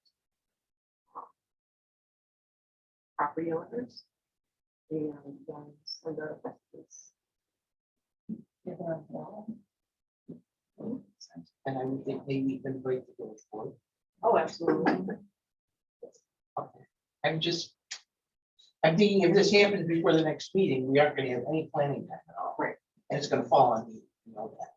Well, does anyone want to be on that? 'Cause I figured it was all on me, but I just can't deal with that until like the week. So why is, I'm just asking for radars, why is June so has to be done? No, we're gonna do it in June. We always do something in June. Okay, I'm just saying, because, Yeah. because we had a sort of Isn't it a, Historic Preservation Month or is it May? No, that's May. Okay. but the thing is, that the last event that we had was well put together, and didn't do really well, so we had some lead time. You know, I know. They've done this, I mean, Christine's taken the lead on this, and I think she's gonna take the lead on it again. She's done it for the last several years. And she has it actually usually in the side yard between the lawyer's office and the mill and the dojo.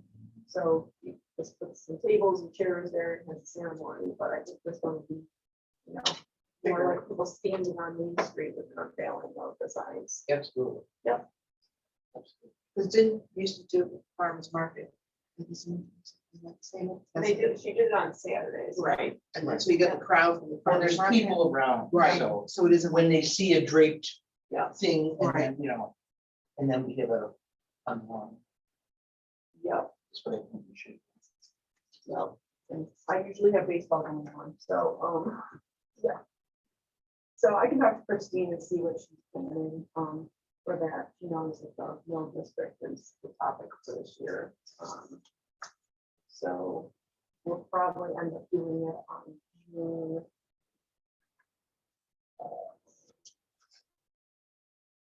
I'm gonna guess. Saturday, June 10th. Yeah, unless it's no, it's June 2nd, so I'll send those out too. Yeah, the signs only take 3 days, so I'll have to get that, designed this week, and then get those to them. So, yeah, a backup date is probably the 17th. So. It's just for Father's Day and Juneteenth, so, I'm really for the time. I was Christian, she's the. driving force.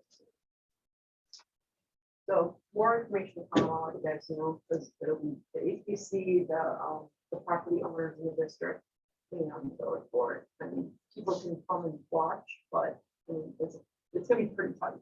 If there's sandwich right in there, no matter which bookend we do, it's pretty tight, so.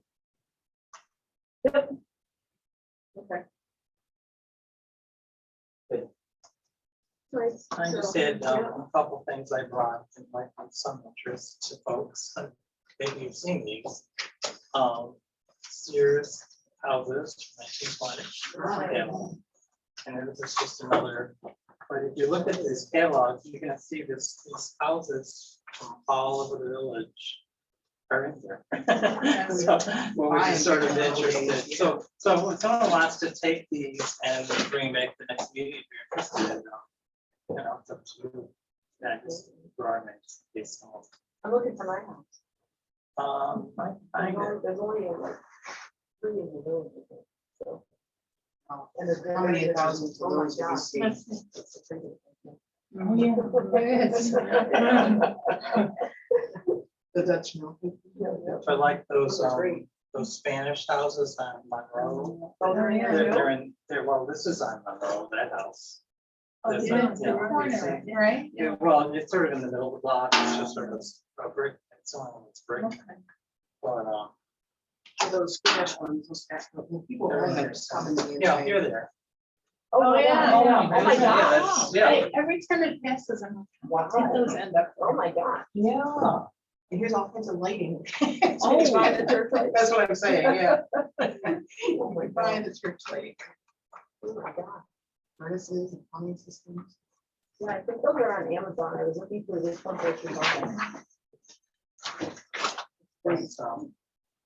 Something Really fun. Can't believe this. Really like, you know, that What was I saying? the date. Spanish guy. Crossed from- out of probably Navajo. Yeah, exactly. And I'm like, no, I think Somebody who's gone out to Arizona. they came home and they decided to go on the road. Well, thank you, Ray, for bringing those in. Yeah. Those are gonna be super useful. So seeing no other business, I'll make a motion to adjourn at 8:33. Wait a second. All in favor? Aye. Thanks, everybody. Thanks,